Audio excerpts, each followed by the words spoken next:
Talvez isso seja um dos motivos de uma crise vindoura que pode ter levado o relógio do juízo final a andar um segundinho. Você vê esse movimento, você acha que vai recuar, os BRICS vão recuar ou é um movimento natural e vai acontecer mesmo uma outra moeda forte contra o dólar? Eu acho que vai rolar essa moeda forte, mas eles vão pagar o preço.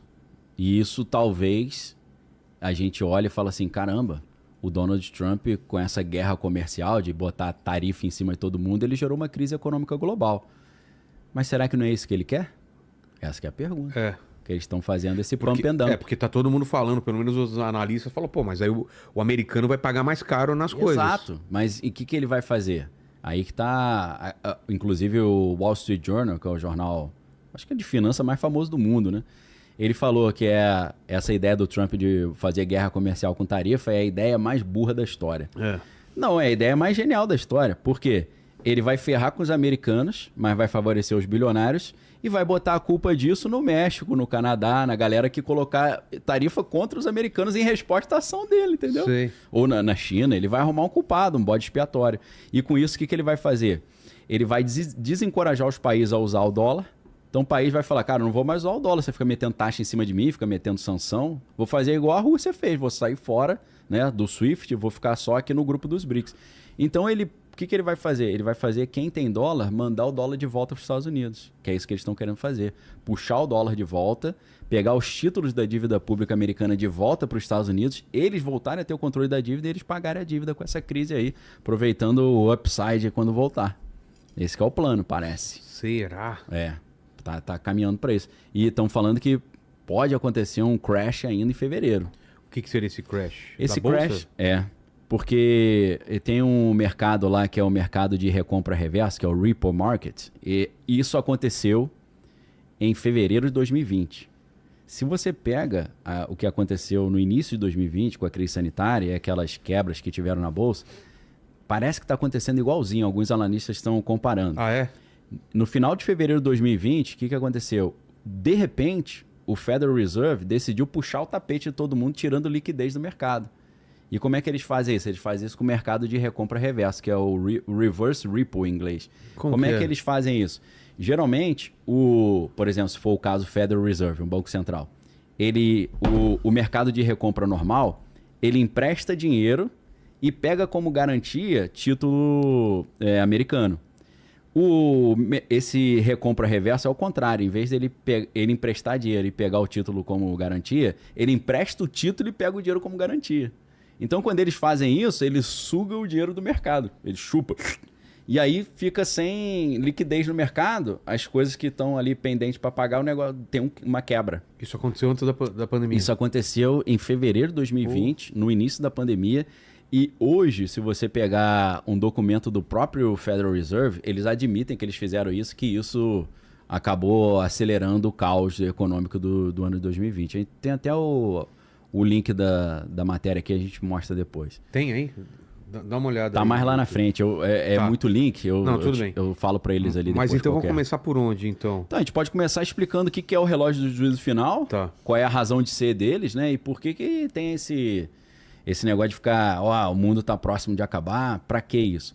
A gente não pode esquecer que, pra quem inclusive viu o filme do Oppenheimer lá, do Christopher Nolan, a bomba atômica foi um negócio que mudou a história da humanidade, né? Com certeza, é antes e depois da bomba atômica. Ou talvez mudou a história do universo, talvez. Né? Porque rola uma lenda que quando explodiu a bomba atômica, os alienígenas falaram, peraí, os humanos vão acabar destruindo a Terra, e a Terra tem muita coisa que a gente gosta, né? Então, esse papo. Vamos lá atrapalhar esse negócio. Tem a ver até com o problema dos 3 corpos, né? Pra quem não leu ou não assistiu. Então, a bomba atômica ali foi um antes e depois.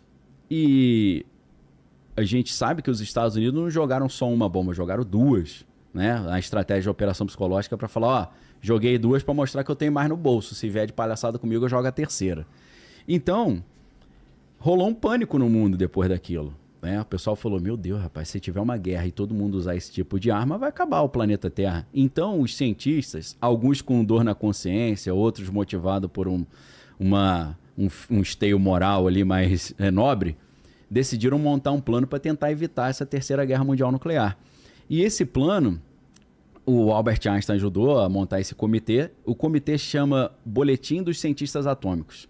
O Boletim de Cientistas Atômicos reuniu uma série de cientistas top de linha. Em 1947, 2 anos depois do fim da Segunda Guerra Mundial, se bem que a Segunda Guerra Mundial terminou no final do ano de 45, então, tipo 1 ano e meio depois, 1 ano depois, eles montaram esse grupo para evitar que houvesse uma Terceira Guerra Mundial nuclear. Para isso, todo ano, eles analisam a situação do planeta Terra, da política e tal, da ciência, e para representar o quão próximo a humanidade estaria desse fim, eles criaram um relógio com um ponteiro único. Sendo que meia-noite seria... Meia-noite seria a humanidade foi extinta. Tá. Pelo caos, né? Então, quanto mais próximo da meia-noite esse ponteiro está, ele mais próximo a humanidade está dessa destruição. O relógio começa em 1947 com 8 minutos para meia-noite. 8 minutos. Em 2023, no início do ano, eles atualizaram para 90 segundos, para 1 minuto e meio. Então, começa com 8 minutos, vai para 1 minuto e meio em 2023 e deu o título ao meu penúltimo livro, que é o 90 Segundos para o Apocalipse, tá? Eu, infelizmente, não tinha nenhum exemplar aqui para trazer, mas depois se a galera achar aí, Tá. para mostrar pro pessoal, inclusive, coloquei uma promoção especial de 50% aí, em homenagem aí aos espectadores aí do Inteligência Limitada, tá? Tá para todo mundo, claro, é só entrar lá no site, tá com 50% de desconto, tá saindo de 70 e poucos reais por 30, 35, acho. Então, em 2003, foi o ápice. Esse relógio nunca esteve tão próximo da meia-noite. Aí você pensa assim, pô, peraí, cara, de 47 até hoje a gente teve coisa... Teve até a crise dos mísseis, lembra lá no negócio de Cuba lá, que quase teve uma Terceira Guerra Mundial? Aconteceu coisas cabrosas de 47 para cá. A gente tá falando quase 80 anos, né? Então o relógio que já estava... Olha lá o livro, né? Eu botei até o reloginho ali. O relógio que já estava no recorde de perigo para a humanidade, agora, semana passada, bateu mais um recorde, né? De 90 segundos, caiu para 89 segundos. O relógio começa em 47 pensando só no risco nuclear. Mas conforme a tecnologia foi melhorando, hoje eles já analisam, em vez só do risco de bombas nucleares, eles analisam risco biológico, de uma arma biológica, de uma pandemia, risco climático, questão do aquecimento global, e risco de tecnologias disruptivas. Então, agora entra na jogada, para aumentar esse segundinho, a inteligência artificial, essa questão toda que a gente está vendo da inteligência artificial que está virando uma espécie de bolha, né? Que quase que estourou com o DeepSeek, né? Total, né? Esse assunto é legal, porque eu botei tá na pauta aí. Vamos falar sobre isso também, né? Então, por que aumentou esse segundinho? 1 trilhão de prejuízo para... 1 trilhão no único dia.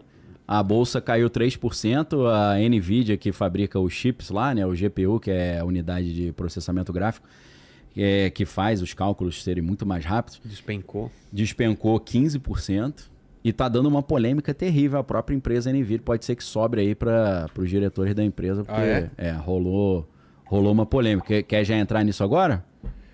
O que você acha? Podemos. Mas pode ser, né? Podemos, encaixa legal. Porque deixa claro também que os Estados Unidos está tentando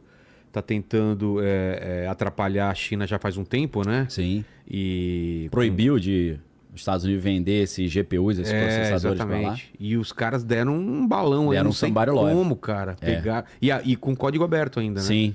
Então, vamos pensar nessa história, né? O presidente Donald Trump, no dia seguinte da posse, ou da inauguração, como chama lá nos Estados Unidos, ele foi empossado dia 20 de janeiro, segunda-feira. Na terça-feira, de manhã, primeira coletiva de imprensa, o que ele anuncia? Qual o primeiro projeto que ele vai anunciar? Projeto Stargate. Quem assistiu a série Stargate, né, já vai pensar, deve ser espacial o projeto, né? Deve ser alguma coisa de alienígena, né? Ou então quem conhece um pouquinho da parte mais conspiratória, porém real, conhece o projeto Stargate do Exército Americano, que era o projeto dos super soldados, aquele dos homens que encaravam cabras, né? Verdade. O nome é Projeto Stargate também. Então, um nome estranho, né? Um nome que parece remeter a coisas espaciais ou a questões ali de espionagem. E tem tudo a ver com espionagem. Por quê?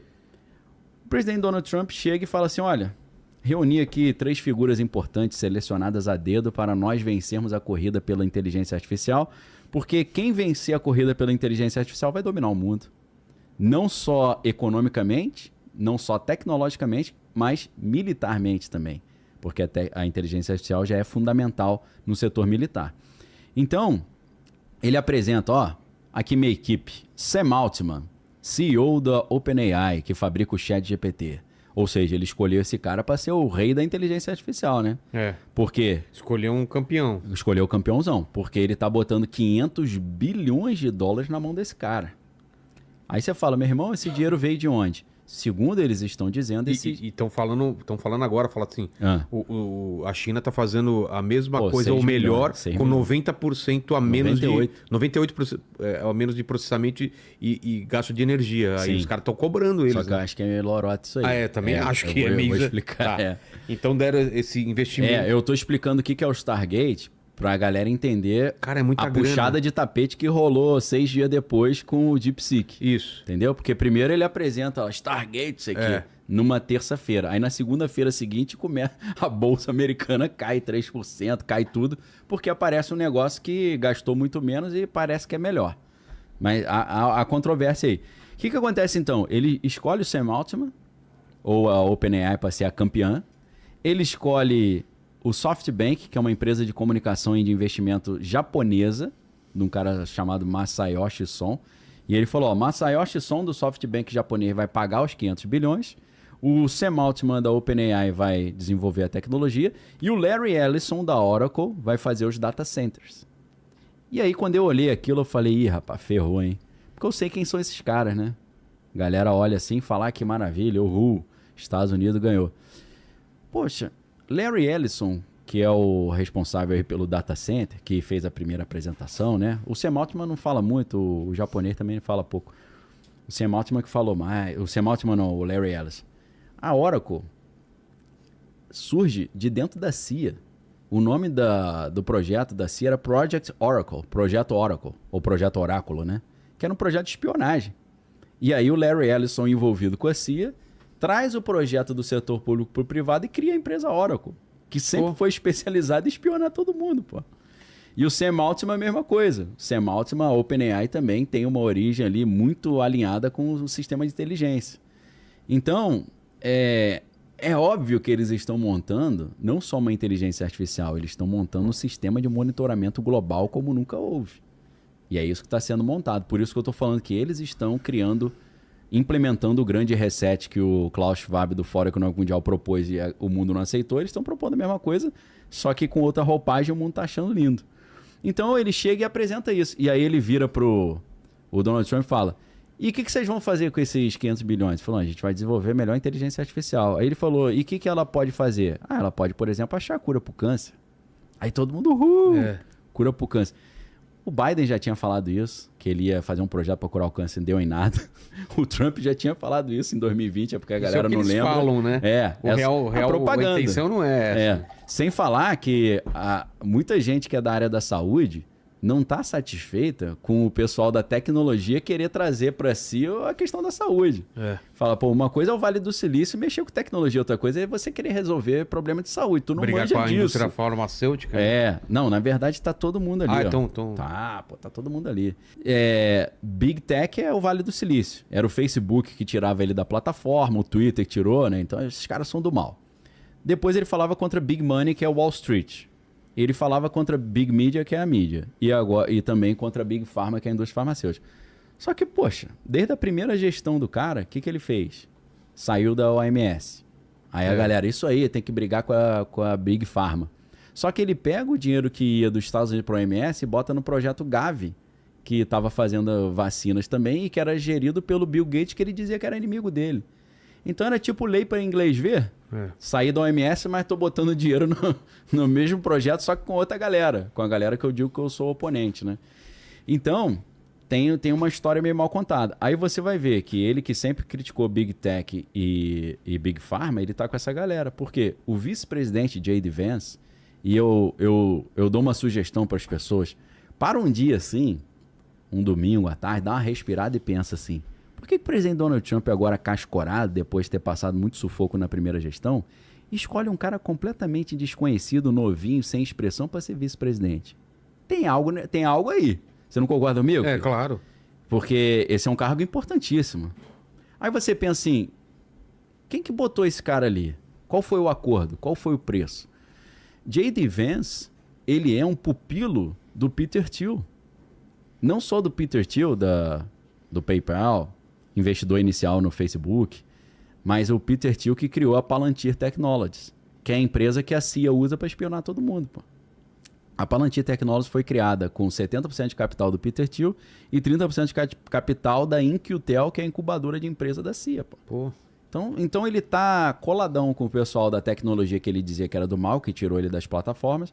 Ele tá coladão também com o pessoal da biotecnologia que tá misturando a inteligência artificial com saúde.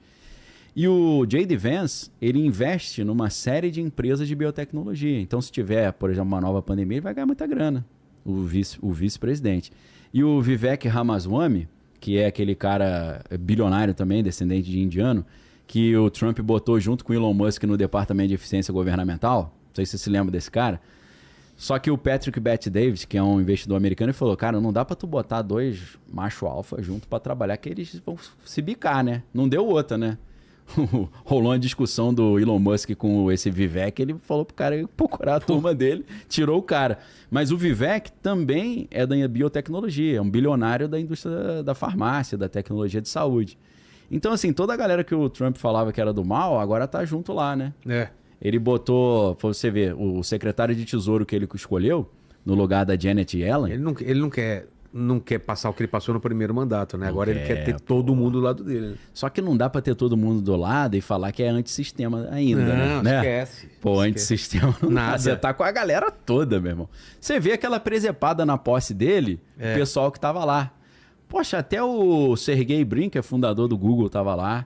Jeff Bezos, da Amazon. Tava o Sam Altman, obviamente, da OpenAI, que faz o ChatGPT.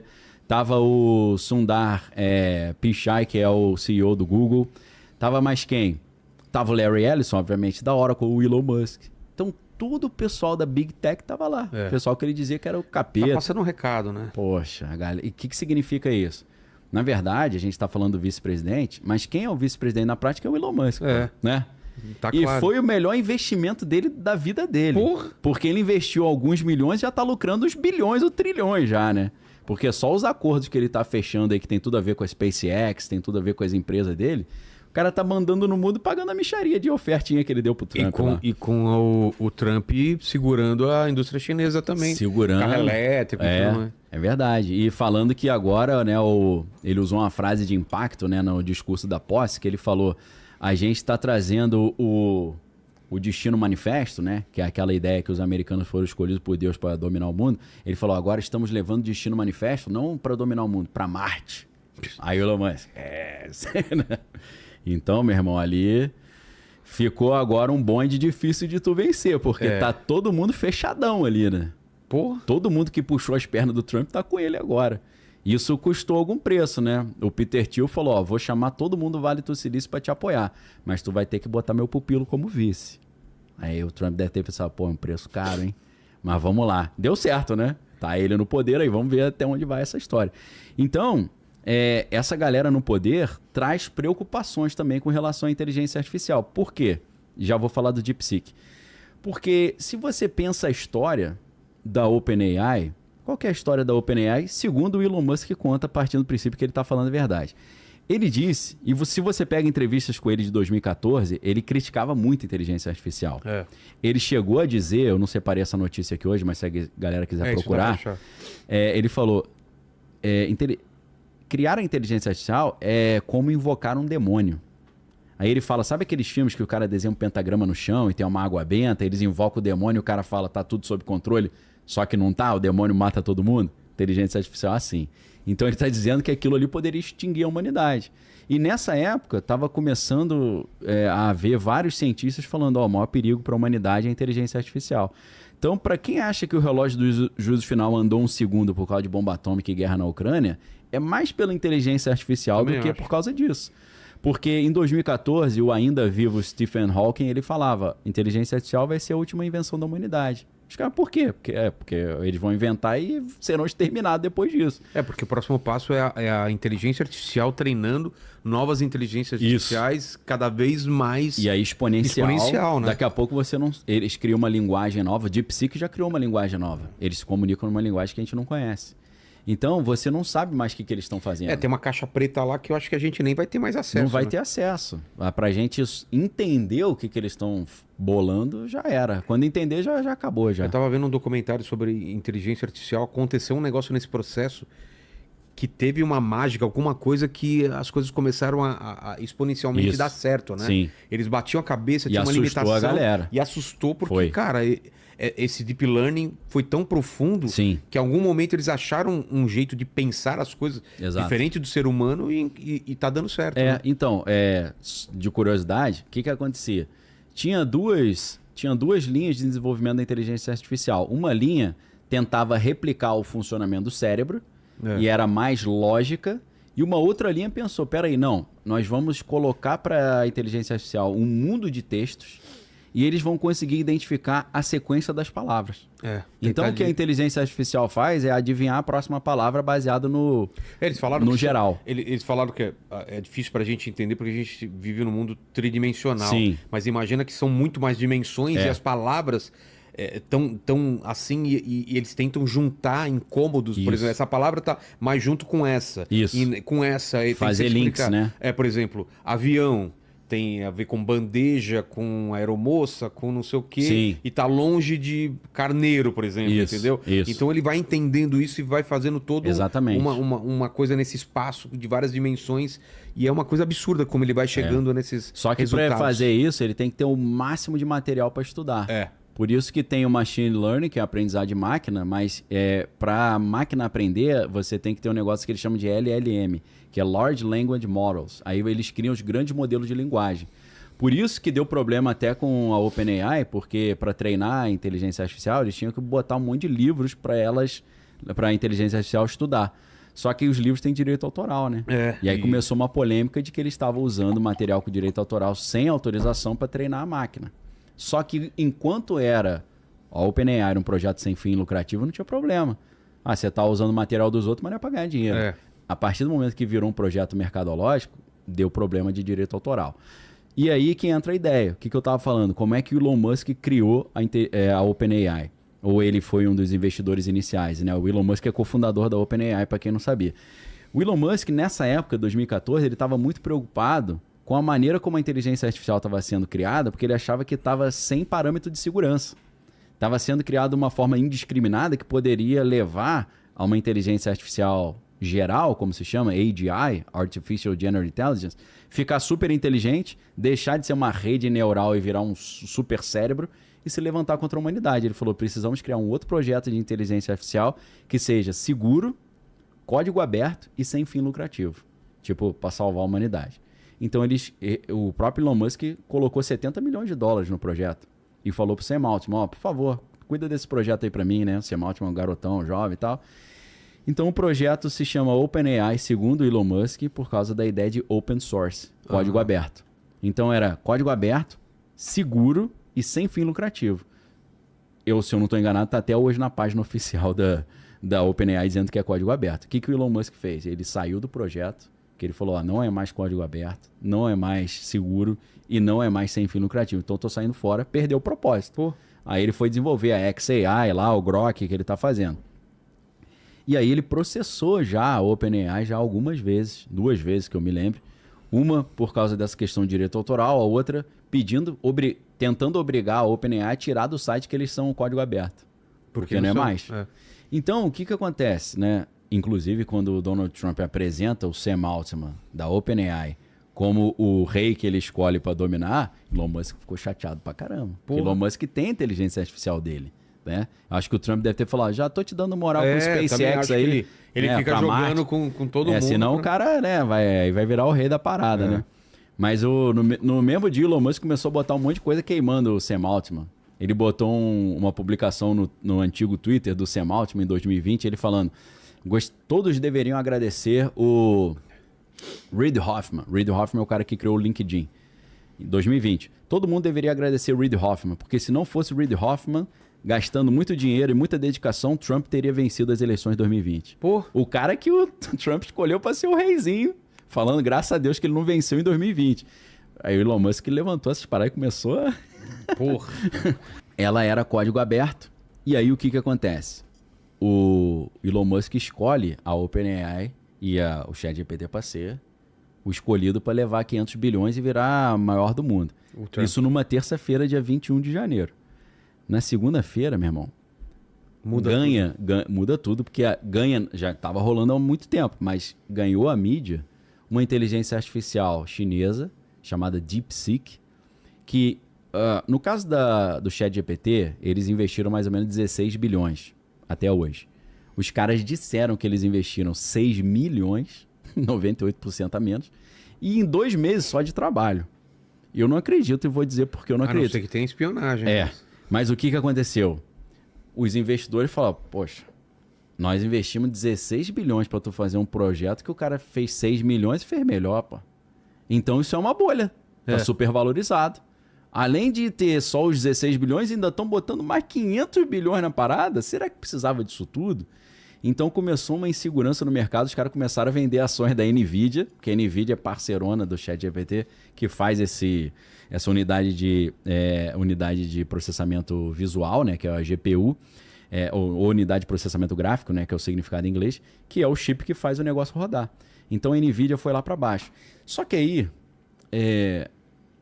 as coisas se embaralharam um pouco, porque a posse do Trump, dia 20 de janeiro, estava acontecendo junto com o encontro de Davos do Fórum Econômico Mundial lá na Suíça. E aí lá na Suíça, uns caras já estavam dando entrevista falando, olha, apareceu esse negócio de DeepSeek aí, que tá ganhando muita popularidade, e os caras estão falando que conseguiram fazer isso só com 6 milhões de dólares, 2 meses, e sem usar as GPUs da NVIDIA. Ele falou, isso aí não existe não, eles estão com mais de 50 mil GPUs da NVIDIA. Os caras falaram, mas como? Porque os Estados Unidos colocaram embargo, ninguém pode vender GPU para a NVIDIA. Os caras, pô, vocês acham que os caras são bobo? O pessoal criou uma empresa em Singapura, com endereço em Singapura. A NVIDIA vende as GPUs para a empresa de Singapura, manda a fatura para Singapura, mas as GPUs vão para Malásia. Da Malásia vai para China, pô. Os caras estão vendendo no eBay chinês lá, GPU à vontade, tá? Até os caras estão falando, disseram que não pode, mas aqui, ó, estamos vendendo. É claro que eles usaram. Só que, além disso ser um problema para a China, tá virando um problema para a NVIDIA também. Porque é óbvio que a NVIDIA sabia que isso estava acontecendo. E várias empresas americanas já se deram mal por causa disso. Não, eu só vendi, mas tá chegando lá no cara que a gente embargou, você tinha que ter parado. Então, eu não sei como é que vai terminar essa história. É claro que se os Estados Unidos entrar numa de quebrar a NVIDIA, acho que eles vão pagar um preço maior, né? Então os caras estão fazendo a vista grossa. Parece que está tendo uma investigação meio sigilosa em cima disso. Não faz mais, tá? Tipo assim, ó, peguei no flagra, por favor, ou então faz direito para não chegar na mídia aí e ficar ruim pro meu lado, né? Igual no caso Irã contra, né? Não sei se a galera lembra que os Estados Unidos proibiram o mundo inteiro de vender arma pro Irã, mas eles mesmos vendiam escondido para financiar a guerra na Nicarágua. Aí foi o maior escândalo, né? Então, assim, inteligência artificial eles colocaram como uma dessas questões que fizeram o reloginho, andar mais 1 segundo. Por quê? Porque o negócio tá uma corrida bélica, né? Tá uma corrida por quem vai desenvolver essa melhor tecnologia. E o Elon Musk já tá falando, ó, desde 2020... É uma nova corrida espacial agora, espacial, né? Também, mas o Elon Musk já falou, as próximas guerras serão com drones. E drones não tripulados, operados por inteligência artificial. Pô. Quem tiver o melhor drone, a melhor inteligência artificial vai ganhar. Tá, cenário meio de filme no Leão. Não, você tem uma corrida também pelo computador quântico, por causa da inteligência artificial, tá tudo junto. Tá tudo junto. E a biotecnologia, né? Que também a gente não sabe. Também preocupa pra caramba. Porque quando você mistura inteligência artificial desse nível de processamento com a biotecnologia, um cara possuído pelo capeta faz um prompt, ó, como é que eu crio uma arma aí pra acabar com o mundo? E ela vai lá e te dá a resposta, como é que fica? Então, isso aumenta o nível de risco para a humanidade e faz o boletim de cientistas atômicos subir mais 1 segundinho aí no relógio do juízo final. É claro que tem a ameaça nuclear também. A ameaça original é nuclear, em 1947. Existe um acordo entre Estados Unidos e Rússia chamado New START, Novo Começo, que é um acordo que ele foi estabelecido, foi assinado em 2010, mas entrou em vigor em 2011. E esse acordo era um acordo de não proliferação de armas atômicas. Tipo, os 2 maiores arsenais do mundo falaram, vamos fazer o seguinte, você para um pouquinho de fazer arma atômica, eu também paro pra gente não se destruir. Eles fizeram esse acordo. E esse acordo estava valendo de 2010 até 2026. Só que em 2023, o Putin falou, ó, tô fora desse acordo aí, meu irmão. Mas, cara, mas por quê? Pô, tudo que eu pedi pra eles não fazerem, eles estão fazendo. Pedi pra não mandar arma pra Ucrânia, eles estão mandando. Pedi pra não dar apoio, estão apoiando. Pedi pra eles não usarem as armas que vêm da OTAN pra usar contra mim, estão usando. Então eu vou sair desse acordo. Pediu pra OTAN não se aproximar tanto. Não chegar perto, não entrar, não convidar a Ucrânia pra entrar na OTAN. Aí ele falou, tô saindo então, fevereiro de 2026, dia 5 de fevereiro do ano que vem, termina esse acordo, meu irmão. O relógio do juízo final leva isso em consideração também, que o acordo de não proliferação, ninguém mais quer renovar esse acordo, meu irmão. Então isso já atrapalha um pouco também. O Trump também não assinou o Acordo de Paris, né? Não assinou o Acordo de Paris, é mais a questão climática, né, que tem a ver. Mas aí eles tratam da questão atômica e da questão biológica também. E a questão biológica está preocupando por causa do H5N1. Que é a nova ameaça. Aquela gripe aviária, né? Como que tá, né? Na Califórnia? Então, eu coloquei umas matérias aí, acho que agora a gente tem uma sequência que tá com número, né? A primeira matéria, uma matéria agora de 3 de fevereiro, que é recente, né? H5N1 já está se adaptando para infectar humanos. Primeira matéria que eu separei pra galera, olha lá. Agora dia 3. Então isso aí eles estão levando em consideração, né? O subtítulo vai falar, ó, vírus causa gripe aviária letal e tem demonstrado alterações preocupantes. Vai dizer a matéria. Então, isso também eles colocaram na balança, né? Tem uma outra matéria, que é a número 2, que essa é uma do ano passado, 26 de dezembro. Gripe aviária já atinge 2/3 das fazendas leiteiras da Califórnia. E a gente sabe que a Califórnia declarou emergência sanitária por causa do H5N1 já. Então isso preocupa também, lembrando que o estado da Califórnia é gigante, tem uma população enorme, né? E que tá querendo separar dos Estados Unidos. Tá querendo também, né? Vamos ver. O Gavin Newsom é doidão, aquele cara, né? E teve aquele negócio do incêndio também lá, que foi polêmico pra caramba.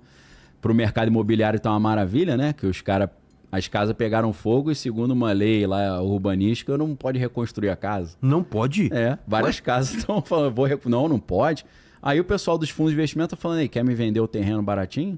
Aí o cara não, aí ele falou, mas você não vai poder construir a casa? Aí ele falou, você vai fazer o que com o terreno aí? Aí é problema meu. O que eu vou fazer? Que aí ele faz um lobby lá e tira essa lei, né, depois. Então é sempre aquela história de destruir uma região, ficar tudo barato, comprar barato e depois, né? Reconstruir, né? Somebody love. Então, a terceira matéria, né, eu coloquei que é a Califórnia declarando estado de emergência, né? Depois que houve 61 casos humanos, né, da doença. Essa aí já tem um tempinho, 18 de dezembro. Tudo isso está sendo levado em consideração, né? O estado inteiro, né, declarando isso. Mas aí o pessoal fala, mas é só Califórnia, né? Isso que eu ia falar, tem algum tipo de controle para não expandir isso daí? Então, eles estão... E o que está acontecendo? Está faltando ovo nos Estados Unidos, em alguns lugares, porque eles mataram as aves todas, pô. Inclusive, na primeira coletiva de imprensa... Cara, os caras mataram milhões e milhões de aves, mano. Passaram o cerol e tudo. Imagina o prejuízo. Prejuízo terrível. E aí, foi engraçado que na primeira coletiva de imprensa, um jornalista chegou para a nova assessora de imprensa da Casa Branca, esqueci o nome dela, uma lourinha lá, e falou assim, olha, o que o presidente Donald Trump está pensando dessa escassez de ovos aí? Aí é lógico que ela chegou e falou, olha só, a culpa não é nossa, a culpa foi do Biden que mandou matar os frangos todos, pô. Entendeu? Os caras também levantam a bola e, né, tá na cara que ela, pô, primeira coletiva de imprensa em janeiro vai falar que foi culpa do anterior, né, pô? E aí, o pessoal fala, não, mas isso aí é mais na Califórnia. O estado da Geórgia, é a matéria número 4 aí, matéria de 20 de janeiro, o estado da Geórgia suspendeu todas as atividades de frango lá por causa de gripe aviária. Os caras foram proibidos de vender frango. Cara. No estado da Geórgia inteiro. Entendeu? Atividades suspensas no estado todo. Tá só nos Estados Unidos ou é mais algum país? Não, tá no mundo todo, pô. Tá no mundo todo. O Brasil tá se preparando também. Então, mais do que isso, eu vejo a questão econômica também. Porque eu conheço muita gente que é maluco, mas não rasga dinheiro. Então, o dinheiro, para mim, é uma referência do que o pessoal tá achando que vai acontecer. A gente sabe que os caras do alto escalão são águias que olham assim e falam, isso aqui no futuro vai dar uma grana. Tem informação privilegiada. Vou botar minha grana aqui. Aí, meus amigos, é a matéria número 5. os caras acabaram de botar $500 bilhão já para desenvolver uma vacina de gripe aviária. Porra. Deve ser porque eles estão achando que o negócio vai espalhar, né? Para ser humano. Entendeu? Claro. Então, quando eu olho essa matéria, que as ações da empresa que fabrica o imunizante valorizou muito, depois que falaram que $590 milhões foram liberados pelo governo, e o Biden fez isso tipo fim de night ali, acabando o governo dele, ele soltou 590 milhões, mais de meio no bilhão. Apagar das luzes. No apagar das luzes. Você fala, cara, os caras não vão investir $500 bilhão para tomar prejuízo. Com certeza. Cara. Sinal de que eles estão sentindo que vai dar uma zebrinha aí. Então, obviamente, o relógio do juízo também, final levou isso em consideração. E teve uma declaração também do pessoal falando que é quase certeza que saiu de um laboratório, né? Porra. Você viu isso, né? Então, mas só agora que os caras estão falando isso? Mas o que acontece? Tem um somebody love aí também, né? Porque o Trump falava isso, lembra? Quando começou, ele falou, não, veio lá do laboratório. Veio de lá e tal. Pô, aí ele trocou o diretor da CIA, né? Entrou o diretor da CIA novo dele e falou, não, já comprovou, foi lá do laboratório. Tipo, aí patrão, valeu? Né? Então, eu acho que provavelmente deve ter saído do laboratório mesmo. Que faz mais sentido, né? Porque o mercado popular lá era 3 km do laboratório. Né, não? É o único laboratório nível 4 que tem na China inteira, pô. Fica lá em Wuhan. Sem falar que tem um livro, que eu acho que é de 1987. Que previu isso. Que falou sobre uma pandemia que começava na cidade, exatamente na mesma cidade, né? E aí falaram com o... como é que é? Dean Koontz, o nome do cara. O nome do livro é não sei que é lá, Darkness. Se a galera quiser botar, porque isso não estava na pauta, sei que o Tucci, a galera ali é esperta, né? Bota assim, livro que previu pandemia, né? Tá. Você vai achar o nome do livro aí, que é não sei que é lá, Darkness, e o autor é Dean Koontz. Que fuga das galinhas com essa gripe. E previu também, né? O autor, os caras falam, pô, mas como é que você conseguiu prever o futuro assim, com tantos anos de antecedência? Ele falou, não previ não, só estudei, pô. Eu estudei que tinha um laboratório, já tinha um laboratório lá, né? Então eu falei, pô, a chance de sair uma zebra ali de dentro é pequena, né?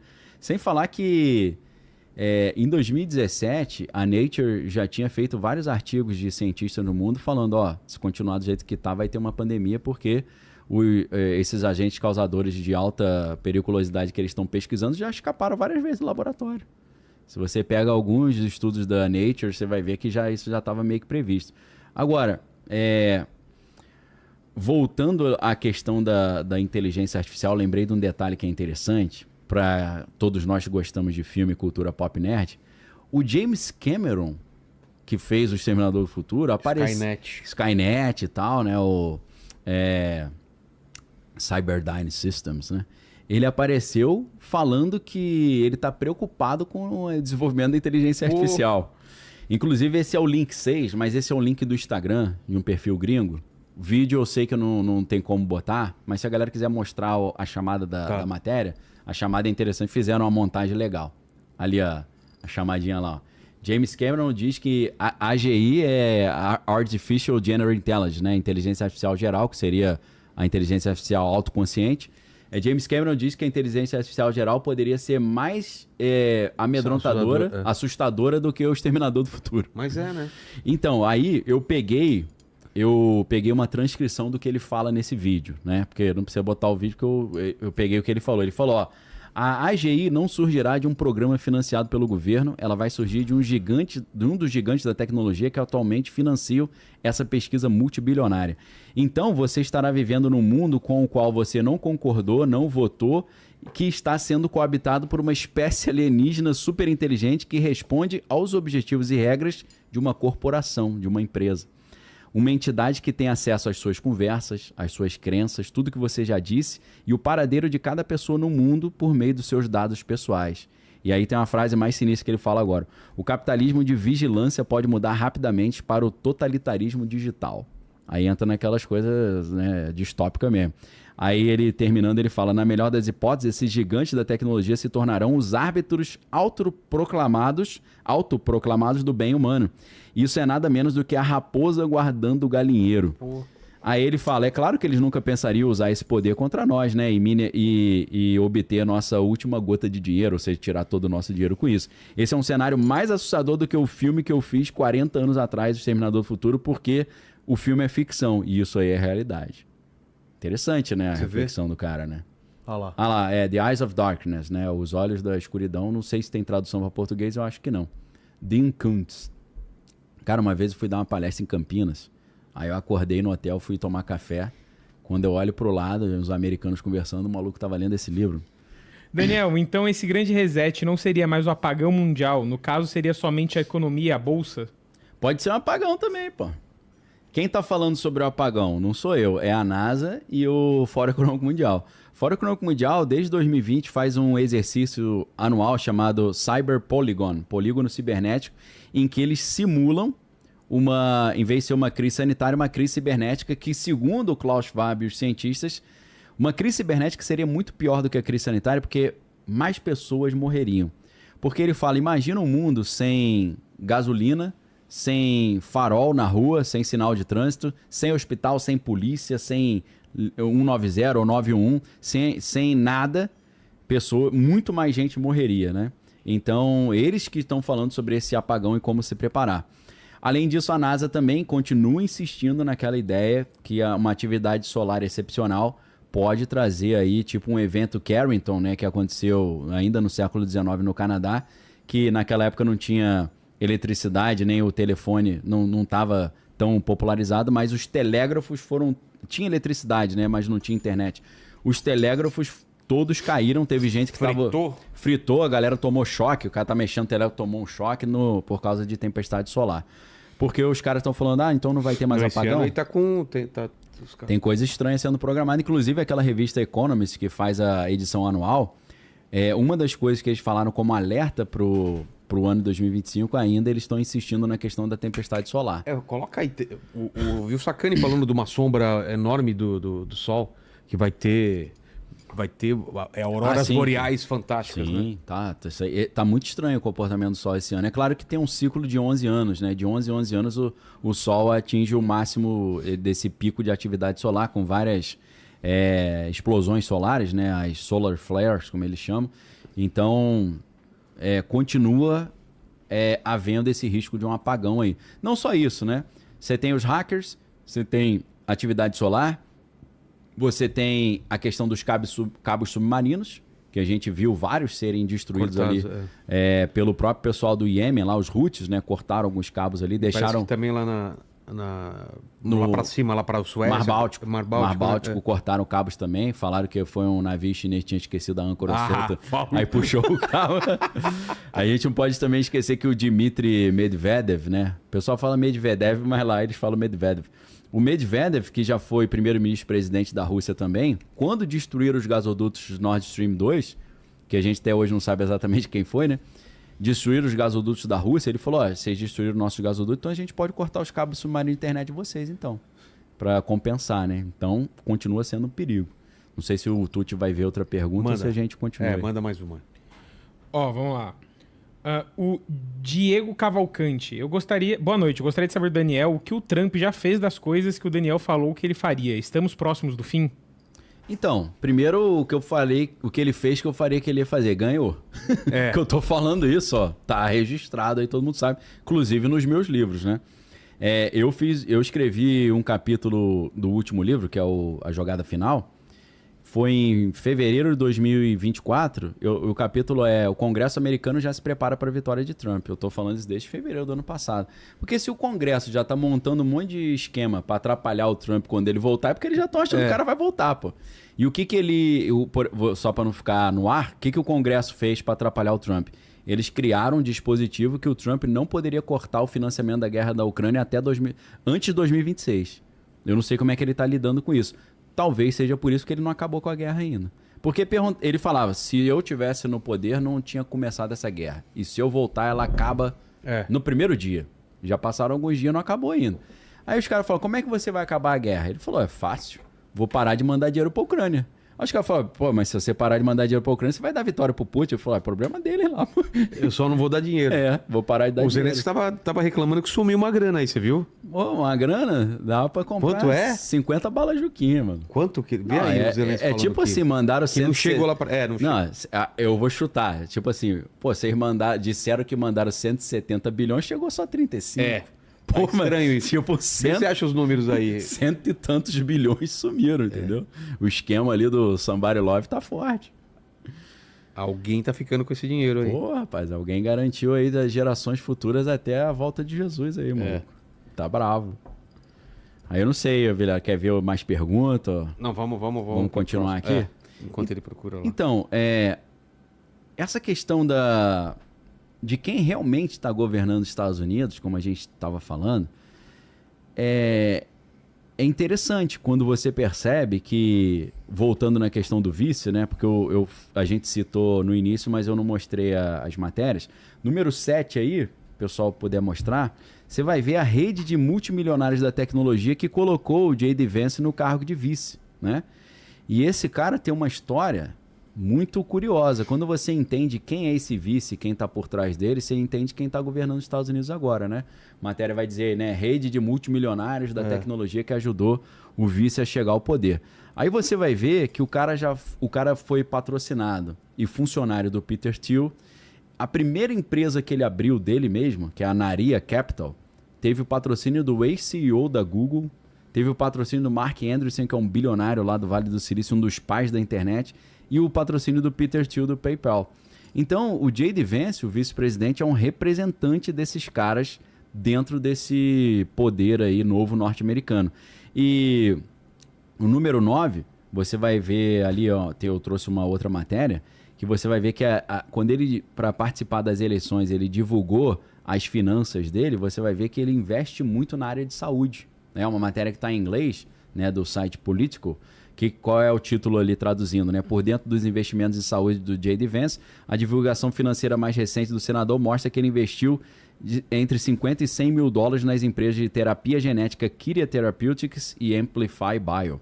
Ou seja, esse cara, se tiver uma nova crise sanitária, ele vai ganhar muito dinheiro, porque ele investe nessas áreas aí. Aí você fala, Daniel, não pode, porque isso aí tem conflito de interesse. O cara não pode ser vice-presidente e lucrar com alguma coisa. A lei americana exclui o presidente e o vice-presidente dos conflitos de interesse. Sério? Você tem noção? Pode ter conflito de interesse. O cara não se aplica a eles. Não sabia. Se a empresa dele se der bem enquanto ele estiver no poder, tranquilo. Não pode. Congressista não pode, mas aí é outra história, né?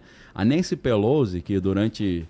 a menina que entrou, igual o Biden, né? Biden entrou com 35 anos, 30 anos no Senado, tava até hoje lá, né? O único emprego do cara foi ser senador. Então, assim, ele pode estar gagá, mas ele manja muito daquilo ali, né? Conhece bem. A Nancy Pelosi é a mesma coisa. Era uma menininha, você vê ela novinha, com foto com o Kennedy, ela já estava na política. A Nancy Pelosi, meu amigo, pô, a ideia de insider trading com ela é perfeita. Tem até um perfil no X que é o portfólio de Nancy Pelosi, porque esses caras têm que dizer o que eles estão investindo de ações, né? Ou um portfólio bom, sei lá, lucra 20% ao ano. Ela é 57% a 60%. Ninguém conhece uma empresa, ela bota não sei quantos mil na empresa, no dia seguinte a empresa, explode. Boa sorte, né? Não pode ser só. A mulher ganhou um saláriozinho lá de não sei quantos mil dólares, tem patrimônio de 200 milhões de dólares, ninguém consegue explicar como. Já tentaram colocar leis que os membros do Congresso não poderiam investir na bolsa. Aí ela novinha com quem? Nossa. A mulher tá até hoje na parada com 550 anos. E ganhando uma grana investindo no mercado financeiro ali. Então, eu não sei como é que fica isso para eles, né? Teria um certo conflito de interesse, né? De onde que veio essa informação dessa senhora aí, que é a empresa X desconhecida, e ia bombar semana que vem? Como é que pode isso, né? Então, assim, o J.D. Vance, o vice, ele teve uma carreira também no capital de risco, né? E ele investiu em várias startups. E quem banca o cara são os caras mais poderosos do Vale do Silício. Aí como é que pode o Donald Trump, e eu prefiro o Trump ao Biden, obviamente, para mim, eu acho que um cara, Partido Democrata, para mim, eu nem levo em consideração. Mas no caso do Biden e da Kamala Harris, um presidente não pode ser gagá e a vice tem que saber falar, né? A gente não tinha nenhuma das duas coisas. O próprio Partido Democrata pegou o Biden e jogou embaixo do ônibus, né? Jogou pra espiranha lá e falou, amigo, vai pro... E teve que engolir a Câmara, né? Vai jogar dominó aí que tá bravo. E a Kamala Harris também não deu certo, né? Difícil. Então, por que eu tô citando esse detalhe? Porque hoje a gente tá vendo o pessoal que é da biotecnologia muito alegre. Então, o que significa isso? Será que vem uma nova pandemia? Pelo menos quando a gente olha os investimentos de 590 milhões, meio bilhão já em vacina para uma gripe aviária, aí você vê o potencial pandêmico ainda é baixo, mas está crescendo. Gripe aviária já está tendo mutações de passar de humano para humano, está virando transmissível por gotículas, né, pelo ar. Algo que na época da pandemia demorou muito para a ciência reconhecer. Os caras falavam, não passa de pessoa para pessoa, não passa pelo ar. E aí os caras, eu acho que passa. Aí quando viu, já tinha passado para a galera, né? Então o negócio tá estranho nesse sentido da saúde, e essa galera toda investe nessas empresas de saúde.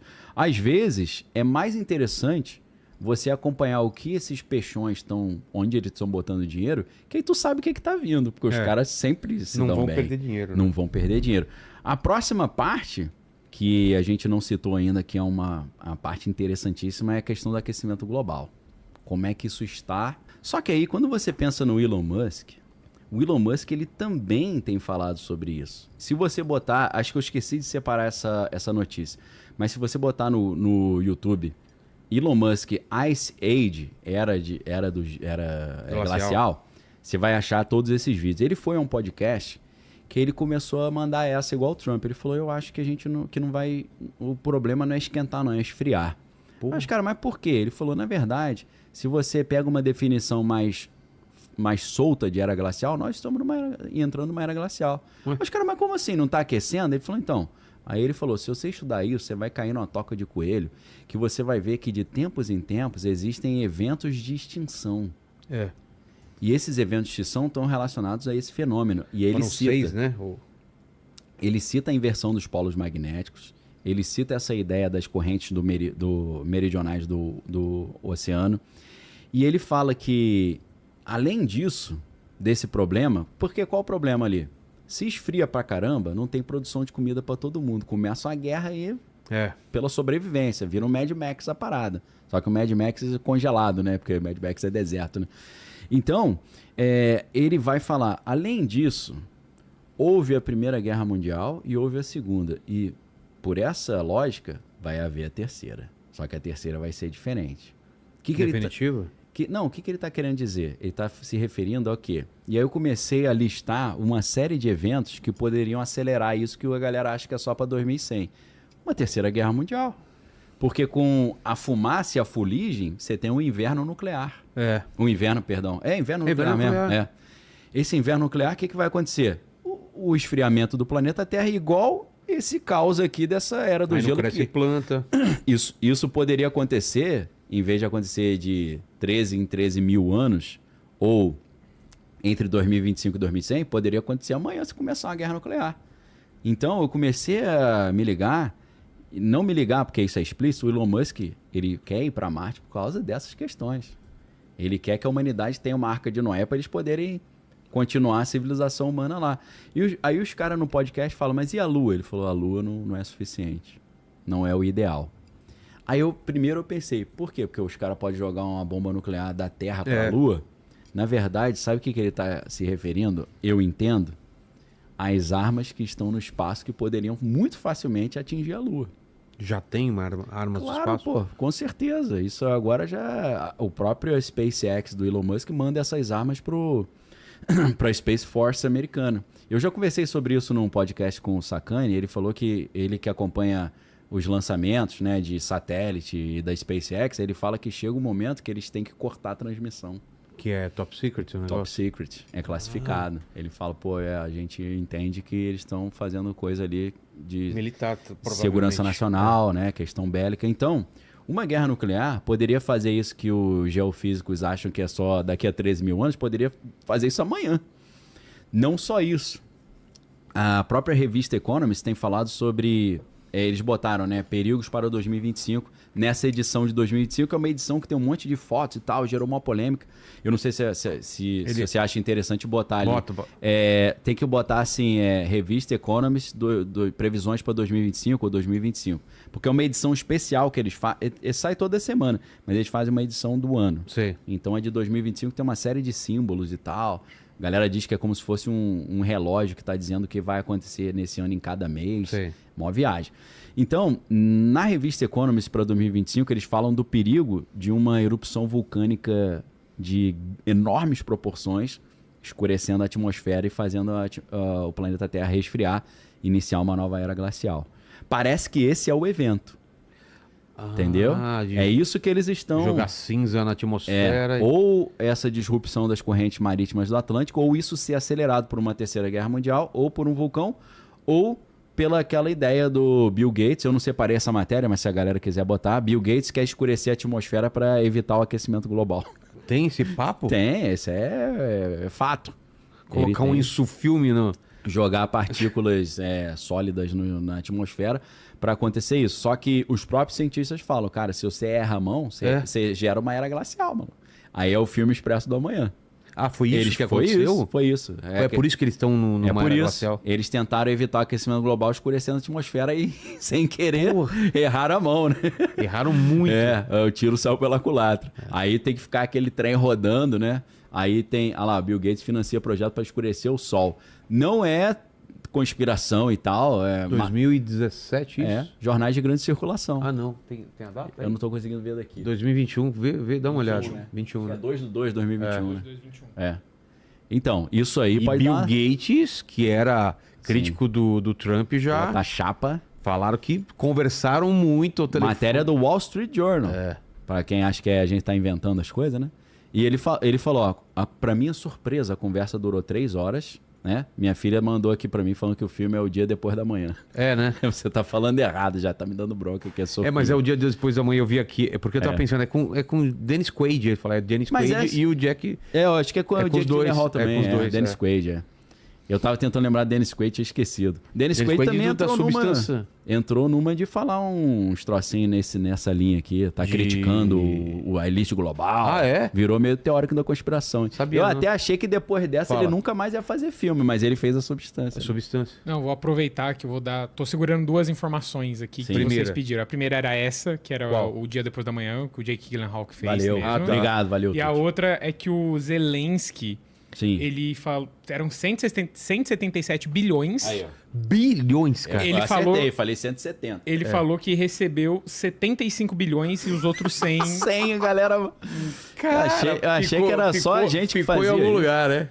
Achei que era só Brasil. Meu irmão, 100 bilhões. Mano. Imagina o cara, desculpa aí. Não, agradecendo ao dinheiro, obrigado mas, demais aí. Eu só recebi 75. É triste, mas é engraçado, né? Então, a gente quer comprar os tanques aí, mas os caras... Cara, não é possível, né, meu irmão? Os caras estão de brincadeira. E aí... Mas essa informação do Zelensky foi rápida, né? Não, é porque eu tô com ela há muito tempo, só que eu não vi um gap pra... Não, já chama. A galera falando direto, você não queria interromper, né? Eu achei que você tinha esquecido. Quebrar a linha de raciocínio. Tá. Além disso, o George Soros também tem um projeto desse. Só que o projeto de George Soros não é escurecer a atmosfera ou escurecer o Sol. Ele quer escurecer só a região do Ártico, o Polo Norte, para evitar o derretimento das geleiras. Entendeu? Mas se der zebra, pode escurecer demais também, né? Então existem todos esses projetos... Que partículas seriam essas? Não são robôs, não? No caso do George Soros, no caso do Bill Gates, acho que são partículas sólidas, como se fosse uma poeirinha. Sim. No caso do George Soros, pelo que eu li, são partículas reflexivas. Não seria um negócio escuro, seria um negócio que a luz ia bater e ia voltar, mas não ia escurecer. Ia só dar uma refletida. Mas o que é estranho é que entra a questão de novo também de cometas também. A gente viu agora falando sobre meteoro que tem uma grande possibilidade em 2030. Vocês viram? Não sei se... 30? Vê aí. Aumentou de 1% para 2%, eu acho. Cara, é muita coisa ao mesmo tempo. É muita coisa. Né? Aí tem o cometa Meteoro, não sei se eu tô falando, se é Apophis, né? Que tá programado para 2029, 2030. Então, dá uma olhada nisso. E o lance dos drones lá, o pessoal parou de falar, né? Ninguém falou nada. Final de semana agora, eles falaram que em Ohio voltou a aparecer alguns drones. Voltaram, né, perdão. Você achou aí? 2032. Olha lá. 32? Mas tem matéria, acho que saiu algo ontem, eles falando exatamente sobre risco de meteoro aumenta. Né? Aí a gente entra num negócio semi-conspiratório, porque a gente sabe que o major lá da Alemanha, o Werner von Braun, ele foi um dos caras que foi levado para os Estados Unidos no projeto Paperclip, né? A Operação Paperclip. E ele ajudou a criar a NASA. Né? Ele criava os foguetes para os alemães e ele criou a NASA lá. Inclusive, tem gente que diz que ele sugeriu o NASA porque tem a ver com o grupinho dele original. Cara, né? Só faltava, né? Só faltava, né? Seria, pô, rir na nossa cara, né? Fazer uma palhaçada dessa. Mas aí, o que acontece? O Wernher von Braun, ele trabalhava numa empresa chamada Fairchild Technologies, que ela era uma empresa aeroespacial, e a secretária dele se chamava Carol Rosin. Essa mulher é viva ainda. Essa Carol Rosin, ela deu uma entrevista, na verdade, uma palestra, lá em 2001, em Washington. Tá na internet essa palestra. Se você botar Carol Rosin, sei lá, se você botar Carol Rosin já vai aparecer. Carol Rosin, R-O-S-N. Se você botar, vai aparecer o vídeo dela. Ela fala que no leito de morte, o Wernher von Braun falou para ela, ó, serão criadas uma série de ameaças à humanidade para criar um governo único global. Tipo uma tirania global. Sim. Eu não sei se eu vou falar a sequência certa, mas isso está no meu livro também, A Beira do Abismo. Ele falou, primeiro serão os russos, e aí tem a Guerra Fria, né? Já estava rolando, obviamente. Depois serão os extremistas islâmicos. Depois serão os países emergentes, ou os países de antigamente terceiro mundo. BRICS. Depois serão os cometas.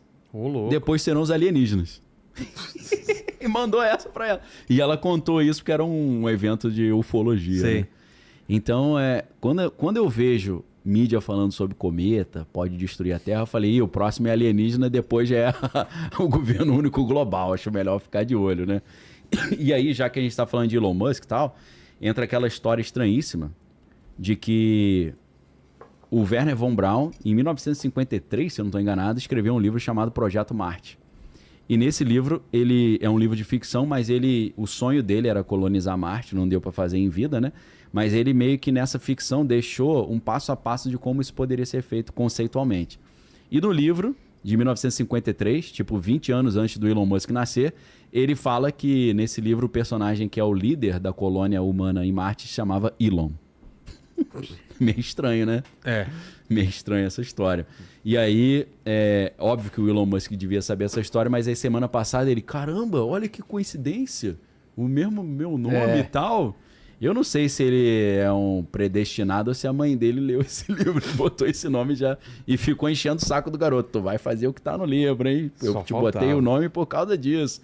Então, assim, isso é muito estranho. E para ficar mais estranho, o Elon Musk colocou no X esse comentário. Caramba, o livro do Wernher von Braun já falava o meu nome e o mesmo nome que se colonizar Marte. Sabe quem entrou na conversa e mandou um somebody na conversa? O Uri Geller. Lembra que tortava a colher? Sim. Uri Geller entrou na conversa e falou: Elon Musk, preciso falar contigo. Em 1973, Wernher von Braun me chamou para uma conversa particular e me falou informações altamente vitais para a humanidade e que eu preciso compartilhar com você, porque tem a ver contigo. Nossa. Aí eu falei, pô, meu irmão, e agora? Como é que eu posso ficar sem saber o que é isso mesmo? Aí me quebrou. Tem uma colher aí? Tem uma colherzinha pra gente tortar. Então, isso tudo fez a galera botar mais um segundinho pra frente. É claro que envolve também o perigo da guerra ainda na Ucrânia, um perigo no Oriente Médio que ainda não acabou. Eu acredito que o Donald Trump ele vai, antes dele viabilizar um acordo de paz entre Israel e Palestina e evoluir os acordos de Abraão para o que está sendo chamado os acordos de Ciro, eu vou explicar o que é isso. Ciro foi o único personagem na Bíblia que não era judeu e recebeu dos judeus o título de Salvador, de Messias. Porque o povo de Deus estava cativo na Babilônia, foram vencidos pelos babilônios, por Nabucodonosor, foram levados para a Babilônia, tipo numa operação Paperclip, né, que levou a elite de Israel para lá. E houve uma profecia de Jeremias que falava que eles iam ficar que é tempo pra caramba, ficariam 70 anos no cativeiro e depois seriam liberados. E por incrível que pareça, mais de 100 anos antes do rei Ciro da Pérsia, que hoje é Irã, nascer, os profetas do povo judeu já falavam que um cara chamado Ciro, um rei, que nem tinha nascido ainda, iria liberar o povo. Pô. Tipo essa historinha do Elon Musk aí, né? Predestinado. E aí quando alguém leu isso, levou para o rei Ciro, porque o rei Ciro da Pérsia, na verdade era Império Medo-Persa, eles venceram os babilônios. E aí levaram esse livro para ele, falaram aqui, tá teu nome aqui no livro antigão dos judeus e dizer que você quer liberar os caras para voltar. E aí ele leu e falou, caramba, ficou emocionado, falou, acho que é a minha missão. E aí ele liberou o povo, falou, pode voltar, vamos cumprir essa profecia. E aí, em agradecimento a isso, pô, obrigado, rei da Pérsia, você nos liberou para voltar para casa, eles chamaram ele de Messias, de Salvador. Então... Pérsia que é hoje o Irã. Pérsia é o Irã hoje. O que aconteceu? No dia que o presidente Donald Trump tomou posse, dia 20 de janeiro, o príncipe herdeiro do Irã, que está vivendo no exílio, que foi expulso com a Revolução Islâmica de 1978 ou 9, com o Ayatollah Khomeini, ele mandou uma carta para o Trump falando, Trump, eu sou o príncipe herdeiro do Irã, tô doido para voltar para minha terra para reinar, por que você não derruba aí os Ayatollahs do Irã e me dá uma moral para eu voltar, expandindo os acordos de paz que você começou com os acordos de Abraão, junto com o Jared Kushner, que é o cunhado do Trump, e a gente expande os acordos de Abraão para os acordos de Ciro. Por que acordo de Ciro? Porque aí o Irã ia participar, com esse príncipe herdeiro voltando. Não é difícil. Trocando. Trocando. Então, eu acho que ainda vai ter uma encrenca brava entre Israel e o Irã, talvez até com armas nucleares sendo usadas. Depois, o Donald Trump vai sair como salvador da humanidade com esses acordos de Ciro aí. Aí o Irã já tem a bomba? Então, o Anthony Blinken, que era o secretário de Estado americano, no início de 2024, ele falou que os iranianos estavam há 6 meses de ter a bomba atômica. Então, isso daria meados do ano passado. Então, não sei como é que está isso hoje, né? Vamos ver. Então, o que eles devem estar colocando também em pauta é a possibilidade da encrenca no Oriente Médio piorar. E eu acho que tem uma chance de piorar antes de melhorar. Seria, em vez de ser uma calma antes da tempestade, seria a tempestade antes da calma. Não, eu acho que vai piorar também. Então, e nesse cenário que eu tô jogando no ar aí, que é o que Deus não me revelou isso, eu tô lendo o que os analistas estão falando, esse cenário então ia ter uma guerra brava entre Israel e o Irã, com apoio do Trump, e depois dessa guerra seria estabelecido um acordo de paz que envolveu o Irã, o Oriente Médio, a Palestina, a Cisjordânia, a faixa de Gaza. E eles trariam a solução dos 2 estados, né? A Palestina finalmente teria o seu próprio estado oficializado. E, como condição para eles terem o estado, eles liberariam um monte do templo para a reconstrução do templo de Jerusalém. E aí profecias bíblicas importantes seriam cumpridas, só que tem uma preocupação porque é no mesmo lugar tem a mesquita, o Domo da Rocha e a Mesquita de Al-Aqsa, né? São 2 coisas que tem ali, eles teriam que dar um jeito de tirar de lá, não sei como, né? Talvez seria um pré-requisito para fazer o acordo de paz. E se cumpririam profecias bíblicas, só que tem um problema. Quem fizer isso será visto pelo mundo como o salvador que trouxe a paz, vai ganhar o Prêmio Nobel da Paz. Mas quem conhece Bíblia sabe que quem vai trazer o acordo de paz e ajudar a reconstruir o templo é o que a Bíblia chama de um anticristo. Então, eu acho que essa parte não está entrando nos critérios do relógio do juízo final, mas fica de dica para a galera. Não sei se vai acontecer, alguns analistas estão dizendo que está para isso ali. Segundo as profecias, o falso profeta vem antes do anticristo se revelar? Eu creio que ele vem antes ou meio que simultaneamente chancelando ele, falando esse é o escolhido de Deus para trazer a paz. Dando e a tal. bênção assim. Ele, teoricamente, se você compara o falso profeta com João Batista, ele tem que vir um pouquinho antes para abrir o caminho, preparar o caminho, né? Como João Batista fez, né? Voz que clama no deserto, preparar o caminho, né? Então ele veio antes pregando arrependimento, depois vem Cristo cumprindo ali, trazendo não o batismo na água, mas o batismo no fogo, né? Com o Espírito Santo. Eu analisaria que... Não, mas eu consegui, você entendeu? Eu acho que ele tá achando que eu interpreto tudo usando a Bíblia, né? A gente usou a Bíblia só no minuto aqui, depois de 2 horas e meia. Ou pode ser também um lance de você não ter esperança, então, ser uma coisa mais... E não, eu acho que é tipo assim, o que você acha que está acontecendo sem usar o livro do Apocalipse ou falar de anticristo? Eu acho que existe uma elite global que tem um desejo de implementar uma concentração de renda, uma concentração de poder, e isso envolve a substituição do dinheiro físico pelo dinheiro digital, a implementação de um sistema de monitoramento total, com reconhecimento facial, câmeras em tudo quanto é lugar, inteligência artificial acoplada aos celulares que vai ficar filmando tua expressão facial para saber se você está gostando de X ou Y, implementação do crédito social, crédito carbono, desencorajamento a essas viagens de avião, o fim da propriedade privada dos automóveis, principalmente, né? Só ter automóvel de aluguel. Aquela famosa perspectiva para 2030, ou tendências para 2030, que a deputada federal dinamarquesa Ida Auken escreveu no site do Fórum Econômico Mundial em 2016, que começava a primeira tendência, você não vai ter nada, mas vai ser feliz, e a segunda, tudo que você quiser, você vai pegar emprestado e será entregue na porta da sua casa por um drone. Eu interpreto assim, tem uma galera da tecnologia no mundo, os poderosos do mundo, não querem mais ter que ficar pedindo autorização para fazer as coisas, estão criando algumas confusões no planeta Terra para as pessoas ficarem com medo e implementarem um governo mais controlado à luz de 1984 e do Admirável Mundo Novo do Aldous Huxley. Eu acho que é isso. Daniel, isso é conspiratório. É conspiratório se não existisse o Bohemian Grove, a Electoral Commission, o grupo Bilderberg, né? Isso tudo é real, isso tudo existe, os relatórios deles são públicos, né? Existem vários acadêmicos no mundo que estão conceituando os benefícios de um governo único global. Os Estados Unidos empurrando essa agenda alienígena aí para tentar dizer que a gente está sendo invadido por alienígena e ter que reunir todos os exércitos do mundo para lutar contra os alienígenas, criando um líder da resistência humana contra os alienígenas. Isso tudo está sendo programado, isso tudo é operação psicológica que está explícito aí pelo que você vê, os papos que estão rolando na mídia, Washington, no cinema. Então, tirando Jesus, a Bíblia, eu vejo isso. E por coincidência, bate com o que a Bíblia fala sobre o final dos tempos. Coincidência ou não, né? Total. O Carlos Mendes. Será que esse relógio não é só um barulho para assustar a gente? Tipo, alguém já viu algum governo ou líder mundial falar: o relógio tá perto da meia-noite, vamos mudar tudo? Então, esses cientistas, eles são meio esperançosos, né? Eles são meio paz e amor, eles acham que isso aí vai realmente desencorajar. É igual o Mo Gaudat, que era diretor do Google X, diretor de negócio do Google X, que depois que ele viu que a inteligência artificial poderia exterminar a humanidade, ele pediu demissão e escreveu um livro Scary Smart, né? Falando que poderia acabar com a humanidade. Esse cara, olha o que ele propõe, vê o que a galera acha.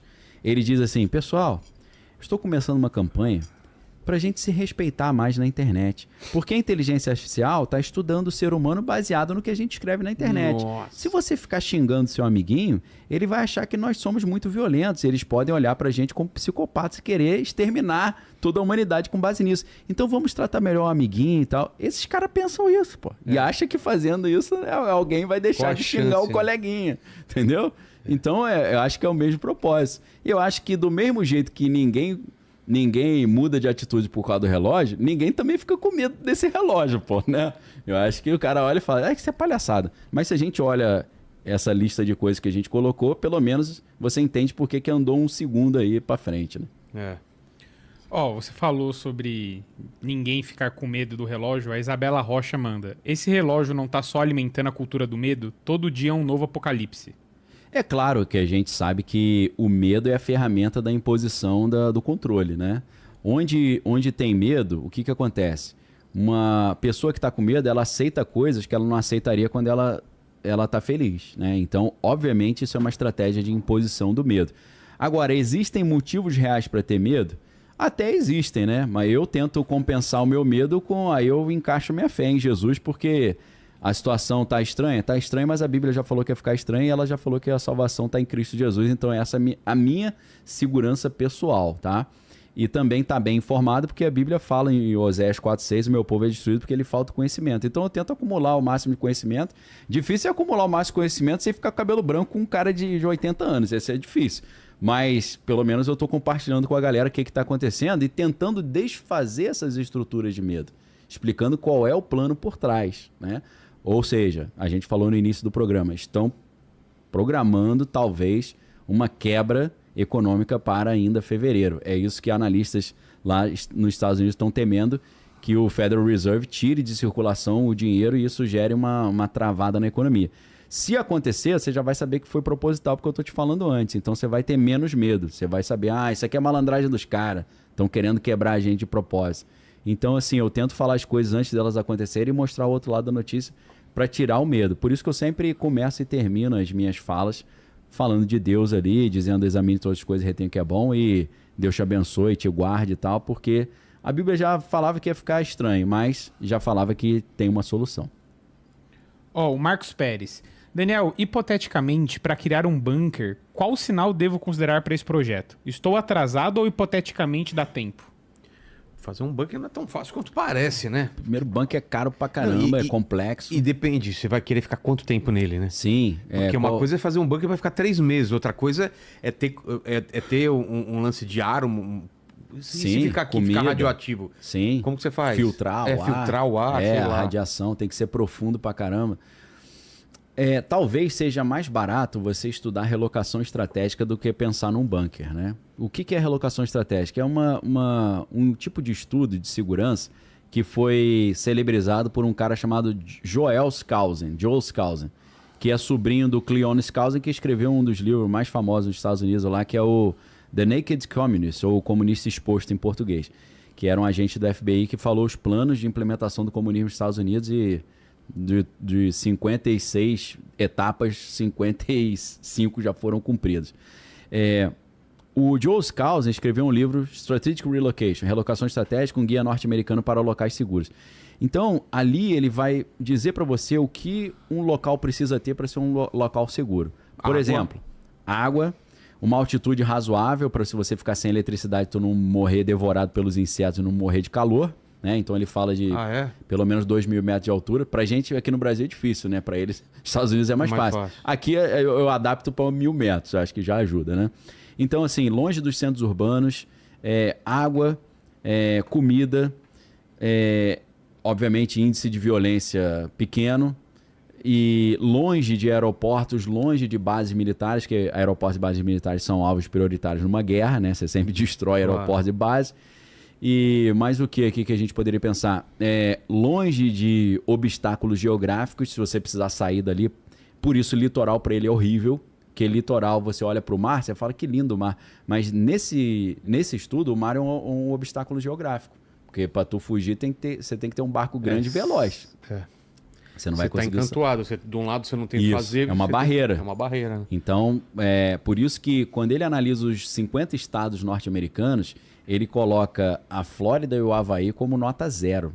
É de 0 a 5. Havaí porque é uma ilha? Porque uma ilha não é autossuficiente, precisa importar comida, energia. Se parar de chegar comida e energia, vira Mad Max também, guerra de tudo. A Flórida, porque a Flórida é uma península. Para sair dali... É como se fosse uma ilha também, né? Mas tem ali a Florida Panhandle que conecta a Flórida com a Geórgia. Mas a Flórida tem... É muito baixo, não tem montanha, entendeu? Não tem um lugar alto, ou seja, a questão da altitude.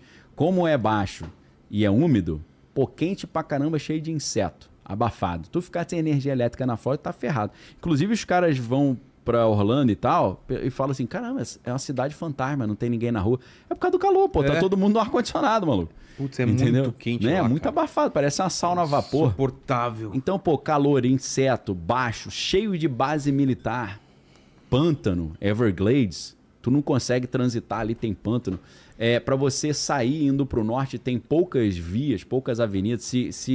Se todo mundo decide sair, engarrafa tudo, tu não sai, meu irmão. A não ser que tu tenha um avião particular, um helicóptero particular ou um barco grande e veloz. Então, eu acho mais legal você estudar relocação estratégica do que estudar como construir um bunker. Aí você fala, eu tenho dinheiro suficiente para comprar um silo nuclear e montar meu bunker. Aí beleza, meu irmão, Deus te abençoe, vai lá campeão. Agora pra galera mais normal, igual a gente, eu acho mais interessante estudar relocação estratégica. Aí você já fica veiaco aí no que fazer se der uma zebra. Fala, tua tia. O Gustavo Pereira. Será que não tem um jeito melhor de medir os perigos do mundo? Tipo um relógio que não seja só simbólico, algo mais realista e menos dramático? Cara, eu não sei se eu apresentei de um jeito dramático, mas é altamente realista. Inclusive, a apresentação que está no canal do Boletim de Cientistas Atômicos, né, que é Bulletin of Atomic Scientists, a apresentação tem 50 minutos, é altamente realista, tem especialistas do mundo todo.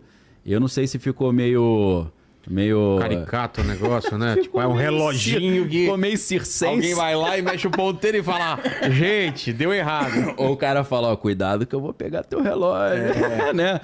Então, assim, é altamente científico o negócio. Apesar de que tem conceitos científicos ali com os quais eu, na minha ignorância, não concordo muito, não. Tipo, essa parte só vê o aquecimento global, não vê essa outra parte do... E coincide com a vinda do Neymar pro Santos também, é verdade. O ponteirinho andou, hein? Andou. Verdade. Andou, né? O perigo aumentou, né? O perigo aumentou. Ainda bem que a gente tem Romeira. E aí, ó. Romero versus Neymar. Tá bom isso daí. Fala, Tuti. Pau a pau. O Henrique Demetrios. Uma terceira guerra quase certa. O que nós deveríamos fazer agora para nos proteger dos efeitos colaterais econômicos? Econômicos, então, montar uma renda paralela hoje não é tão difícil com a internet aí. Dá uma estudada em marketing digital, dá uma estudada em empreendedorismo. Um livro interessante sobre isso para ajudar quem trabalha CLT ou trabalha numa empresa como PJ e quer montar uma renda paralela, trabalhe 4 horas por semana do Tim Ferriss, porque isso vai te ajudar você a montar uma renda paralela, ter uma... Obviamente, essa renda paralela, dependendo da tua sabedoria, pode virar a sua renda principal depois de algum tempo. Você faz um pé de meia, uma reserva de emergência. Eu não sou assessor de investimento, mas o que os assessores ensinam, diversifica a tua reserva, não bota todos os ovos na mesma cesta, faz a tua reservinha, vai distribuindo ali em vários ativos diferentes. Tem um contrapeso dos seus investimentos, por exemplo, tem um pouquinho de dólar, porque a gente sabe que os metais preciosos, como o ouro e a prata e o dólar, eles são inversamente proporcionais ao mercado financeiro, por exemplo, né? Quando a bolsa cai, o dólar sobe, o ouro também. Quando a bolsa sobe, o dólar cai. Então, é sempre bom você ter o contrapeso, né? Às vezes um cai 2%, mas o outro aumentou 2%, tu ficou 0-0. Então, são essas estratégias, né? Tentar juntar um dinheiro, mudando uma mente do que o Robert Kiyosaki no livro Pai Rico, Pai Pobre chama de a corrida dos ratos, ou a mentalidade do pai pobre, para o pai rico, né? O pai pobre do Robert Kiyosaki, que era o pai biológico dele, ele vivia essa corrida dos ratos, que é assim, quanto mais dinheiro eu ganho, mais eu gasto. Então, você está sempre sem dinheiro. Porque você vai ganhando mais, você vai gastando mais, e você gasta com passivos, ou seja, aquilo que te tira dinheiro, não te traz dinheiro.